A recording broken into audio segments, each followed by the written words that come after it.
मशिदीवरील भोंग्यांचा गोंगाट आजपासून बंद होणार. ज्या पद्धतीने गेले काही वर्ष धर्माच्या नावाने एका बाजूला लेन जिहाद, दुसऱ्या बाजूला अनधिकृत भोंग्यांच्या माध्यमाने दहशत फैलावणे, तिसऱ्या बाजूला मशिदीच्या नावाने लेन जिहाद, याच्या संदर्भात मुख्यमंत्री देवेंद्र फडणवीस सरकारने आता नीती नियमावली घोषित केली आहे. मी देवेंद्र फडणवीसचा या निर्णयाचा स्वागत करीत आहे. गेली अनेक वर्ष मुंबई महाराष्ट्राची जनता या जे काही माफिया लोकांचा अत्याचाराला सामोरे जात होते. महाराष्ट्र पोलीसचे अपर पोलीस महासंचालक डॉक्टर निखिल गुप्ता यांनी मशिदीवर लागणारे भोंगे किंवा अन्य क्षणांसाठी ज्या पद्धतीने बेकायदेशीररित्या लाऊडस्पीकरचा वापर होत होता त्याच्यावर प्रतिबंध लादला आहे.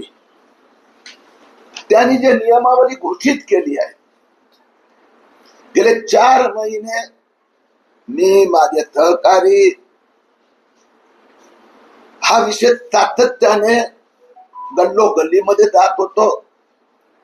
मी गेल्या 4 महिन्यात 37 मस्जिद आणि सुमारे त्यावर लागलेले 450 भोंगे मशिदीवर, मशिदीच्या आसपासच्या भिंतीवर, बिल्डिंगवर, इमारतीवर आणि 33 अनधिकृत मस्जिद येथे भेटी दिल्या. मग मुंबई असो, MMIDA परिसर असो, आणि या प्रत्येक भेटीची माहिती तिथला स्थानिक पोलीस स्टेशन आणि मुख्यमंत्री देवेंद्र फडणवीस यांना दिली. आश्चर्याची बाब अशी आहे की घाटकोपर परिसरात पोलीस इन्स्पेक्टर म्हणतात आम्ही एकाही मशिदीला परवानगी दिली नाही. आणि त्यावेळी किरीट सोमय्यांनी या सगळ्या भोंग्यांचे त्यांना फोटो पुरावे दिले. 3 दिवसात 33 मस्जिदवाले परमिशन मागायला आले. मुंबईच्या शिवाजीनगर गोवंडी परिसरात 72 मशिदीवर 500 भोंगे, आणि ही यादी शिवाजीनगर गोवंडी पोलीस स्टेशनने दिली. याच्याशिवाय 172 मशिदीवर भोंगे लागले. आता हे जे नियमावली प्रसिद्ध झाली आहे त्यात पहिला पॉइंट असा, आदेश प्रत्येक पोलीस स्टेशननी पूर्ण महाराष्ट्रात आपल्या परिसरातील सगळ्यात मशिदीवर अधिकृत, अनधिकृत किंवा अन्य कुठल्या धर्मस्थानकावर, स्थळावर जर भोंग्यांचा रोज दिवसात अनेक वेळा वापर होत असेल तर त्याची पहिली यादी तयार करावी लागणार. त्यानंतर ती इमारत वास्तू अधिकृत आहे, अनधिकृत आहे. स्पष्टपणे आम्ही मागणी केली होती की 70% मस्जिद ज्याच्यावर भोंगे लागले त्या मशिदी अनधिकृत आहे. आता अनधिकृत मशिदीवर भोंग्याची परवानगी मिळणार नाही. मी महाराष्ट्राच्या जनतेला अपील करतोय, विनंती करतोय की आपल्या मशिदीवर पण जर जवळचा भोंगा लागला असेल त्याची ध्वनी मर्यादा हायकोर्टाने एवढीच ठरवली आहे, तुमचा इमारतीपर्यंत त्या भोंग्याचा आवाज येऊच शकत नाही. आला ताबडतोब पोलीस स्टेशनला तक्रार करा आणि एक प्रत मला पाठवा. आता मशिदीचा भोंग्याचा आवाज त्या मशिदी पुरताच राहणार, आणि तेही या त्याने लिहिलंय स्पष्टपणे की एका भोंग्याला वारंवार दिवसात वाजवण्याची परमिशन नाही. मला समजत नाही, काही MIM असो, समाजवादी पार्टी असो की काँग्रेस असो किंवा उद्धव ठाकरे सेनेचे नेते, आमदार, खासदार, नेते रोज किरीट सोमय्याला शिव्या देतात. हो, मशिदीवर वर भोंगा कशाला हवाय? मशिदीचा आत निश्चित आमची काय हरकत नाही, पण मस्जिदीच्या वर बाहेरच्या दुसऱ्या लोकांसाठी कशाला? आज सगळ्यांच्याकडे मोबाईल आहे, अलार्म आहे, त्यांना माहित आहे किती वाजता आपल्याला प्रार्थना करायला जायची आहे. मग फक्त दादागिरी करण्यासाठी. आणि म्हणून उच्च न्यायालयाने स्पष्ट शब्दात सांगितलंय की ध्वनी प्रदूषण कायदा आहे, त्याचं पालन करावं लागणार. आणि त्या कायद्याच्या अंतर्गत त्याचा आवाज बाहेर जाऊच शकत नाही. मी पोलिसांना आग्रह करणार आहे, जर बाहेरच्या लोकांना ऐकवण्यासाठी त्या भोंग्याचा उपयोगासाठी परवानगी दिली तर किरीट तुम्ही तुमच्या पोलीस स्टेशनच्या समोर येऊन ठिय्या आंदोलन करणार. यात आणखी म्हटलंय त्या मशिदीने स्वतः त्याच्या ध्वनीचं मोजमाप घेण्याचं मशीन बसवावं लागणार. आणि एकदा, दोनदा, तीनदा जर नियम भंग झाला तर पहिले 1 लाख रुपये दंड आणि आणखीन झाला तर 3 वर्षाची सजा. महाराष्ट्राच्या जनतेला आता अनधिकृत मस्जिद, अनधिकृत जो लाउडस्पीकर के द्वारा जो एक माफियागिरी चल रही है वो समाप्त होगी.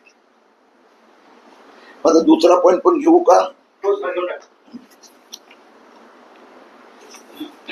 महाराष्ट्रात बांगलादेशी रोहिंग्या अपात्र लोकांचं जे गेले 8 महिने तहसीलदार कार्यालयावर जे अतिक्रमण सुरू होतं, जो जन्म प्रमाणपत्र घोटाळा बाहेर आला, त्यात आता बीड शहरात असाच प्रकारचा मोठा घोटाळा झाला आहे. एकंदर 2000 जन्म प्रमाणपत्र देण्यात आले, त्यातला 800हून अधिक जन्म प्रमाणपत्र हे अपात्र लोकांना बनावटी कागदाच्या आधारावर देण्यात आले. त्याच्यावर काल गुन्हा दाखल करण्यात आला आहे.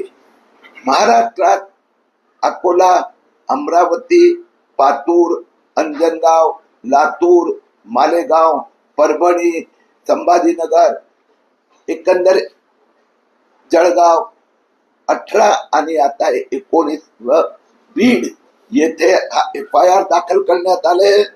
या FIR मध्ये 50 आरोपी, या सगळ्यांची तक्रार आम्ही दिली होती.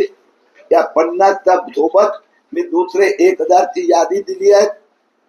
आता महाराष्ट्रात बांगलादेशील रोहिंग्या अपात्र लोक बनावटी दस्तावेजच्या आधारावर कोणालाही जन्म प्रमाणपत्र मिळणार नाही. ओके,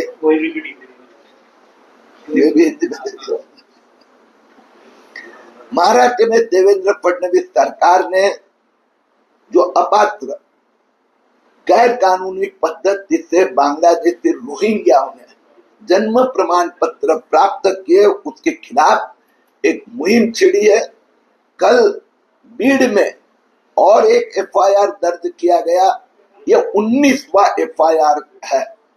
इसके पहले अकोला, पातूर, आकोट, मूर्तिजापुर, अमरावती, अंजनगांव, परभणी, लातूर, संभाजीनगर, अब बीड में कल गुना दाखिल हुआ है. 50 आरोपी बनाए गए. कुल मिलाकर बीड में 2000 लोगों को जन्म प्रमाण पत्र दिए गए. उसमें से 800 से अधिक लोगों ने कैसे नकली दस्तावेज दिए, उसके पुरावे डॉक्यूमेंट मैंने पुलिस को दिए हैं. अब महाराष्ट्र में कोई भी इस प्रकार से बांग्लादेशी रोहिंग्या को जन्म प्रमाण पत्र मिलेंगे नहीं. थोड्या वेळापूर्वी त्यांनी अमित शहा यांच्यावर टीका केली आहे. जसं म्हणतात की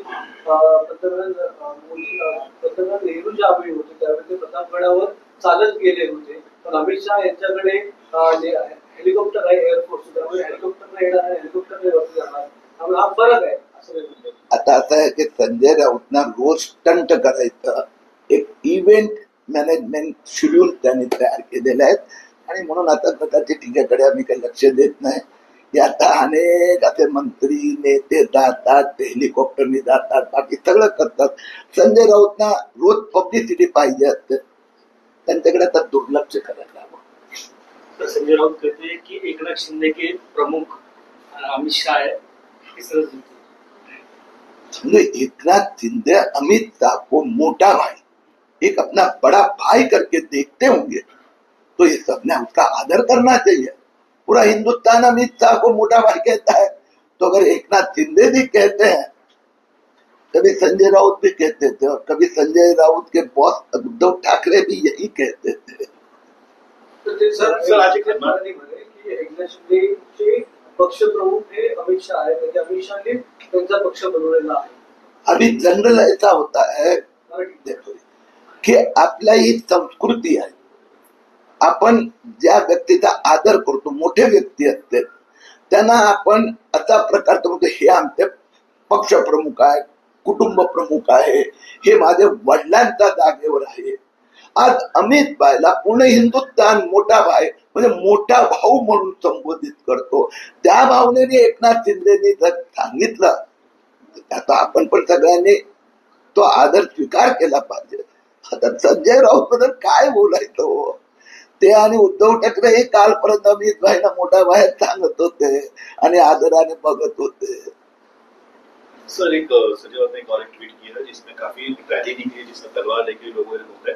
हनुमान जयंती को उन्होंने बोला कहीं ना कहीं बीजेपी इस चीज का एक मुद्दा बनाती, हिंदू मुस्लिम वाली कहानी बनाती, ऐसे का आरोप किया उन्होंने सर। अब ऐसा है कि कोई भी विषय हो, संजय राउत और अरविंद सावंत ने मस्जिद में और वो मुस्लिम मोहल्ले में जाकर मोहम्मद अली रोड पे चुनाव के समय पर हम FSI डबल कर देंगे, उन्होंने वोट किया, छेड़ा नहीं था क्या? आज जब मस्जिद के ऊपर इतनी बड़ी लाउड स्पीकर लगते हैं, देवेंद्र फडणवीस ने इसके ऊपर प्रतिबंध आ रहे, कल तक उद्धव ठाकरे यही मांग करते थे, तो तब संजय राउत को ये हिंदू मुस्लिम नहीं लग रहा था। आज ऐसा हो गया है कि उनकी धोबी का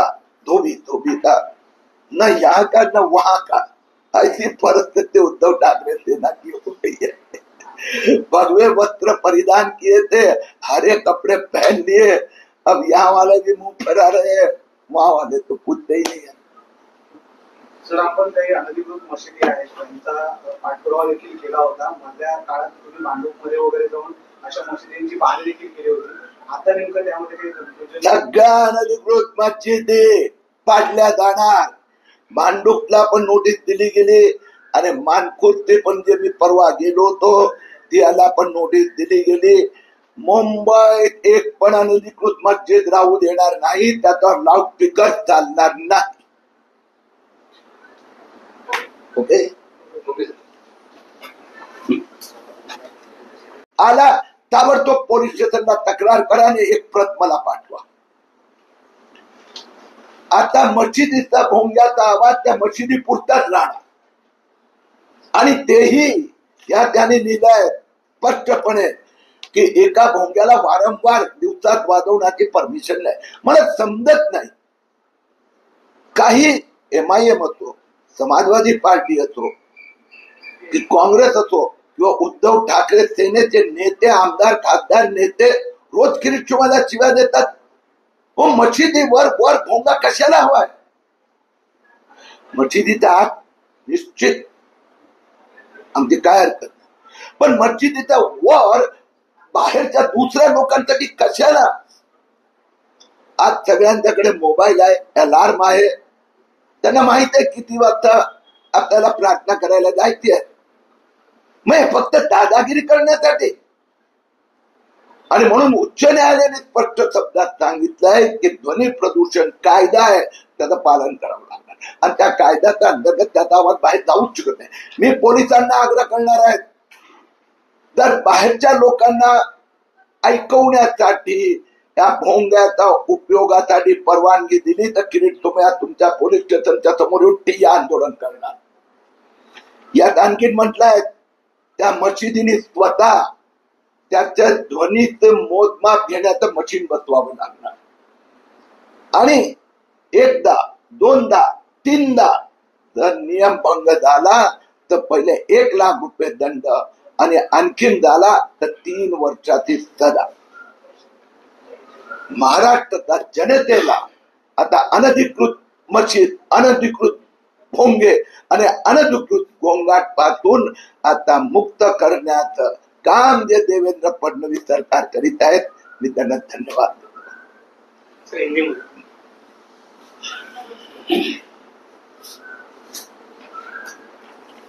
हिंदुस्तान में पहली बार मस्जिद, अनधिकृत मस्जिद, अधिकृत लाउडस्पीकर, अनधिकृत लाउडस्पीकर, इससे जो हिंदुस्तान की जनता को, मुंबई महाराष्ट्र की जनता को जो गए अनेक साल भुगतना पड़ रहा है, उसके खिलाफ हमने मुहिम छेड़ी थी. गत 4 महीने में लगभग 100 मस्जिद और इस प्रकार के क्षेत्र की मैंने मुलाकात की. 70% मस्जिद अनधिकृत है या उसके ऊपर लगे हुए लाउडस्पीकर अनधिकृत है. अब देवेंद्र फडणवीस सरकार ने इस संबंध में एक कड़ी नियमावली प्रसिद्ध की है. कोई भी अनधिकृत मस्जिद के ऊपर लाउडस्पीकर की परमिशन नहीं मिलेगी. मस्जिद के ऊपर अगर लाउडस्पीकर लगाया है, परमिशन लेनी पड़ेगी और उसका आवाज सिर्फ उस मस्जिद तक मर्यादित. मुंबई उच्च न्यायालय ने भी इस संबंध में निर्णय दिया है कि कोई भी अनधिकृत इमारत के ऊपर, आजकल मुंबई महाराष्ट्र में मस्जिद के नाम पे बड़े प्रमाण में लैंड जिहाद हो रहा है, अब वो खत्म होगा. मैंने जो मुंबई का स्टडी किया तो 7,000 लाउडस्पीकर में से सिर्फ 1200 लाउडस्पीकर की परमिशन है. अब आज से आदेश दिया गया है कि महाराष्ट्र की पुलिस ने अपने क्षेत्र के सभी मस्जिद, अधिकृत अनधिकृत, उसका सर्वे करना पड़ेगा, लाउडस्पीकर का सर्वे करना पड़ेगा. अब ध्वनि प्रदूषण का मशीन भी मस्जिद में खुद लगाना पड़ेगा और मस्जिद हो या अन्य धार्मिक स्थल के नाम से भी कोई ये करेगा तो उसके ऊपर भी प्रतिबंध रहेगा. 1 बार, 2 बार, 3 बार नियम भंग हुआ तो 1 लाख रुपया पेनल्टी और उससे ज्यादा हुआ तो वो बजाने वाले को 3 साल की सजा. मैं देवेंद्र फडणवीस जी का अभिनंदन करता हूं कि महाराष्ट्र की जनता अब ये जो लाउडस्पीकर के द्वारा जो माफियागिरी चल रही है वो समाप्त होगी. मतलब दूसरा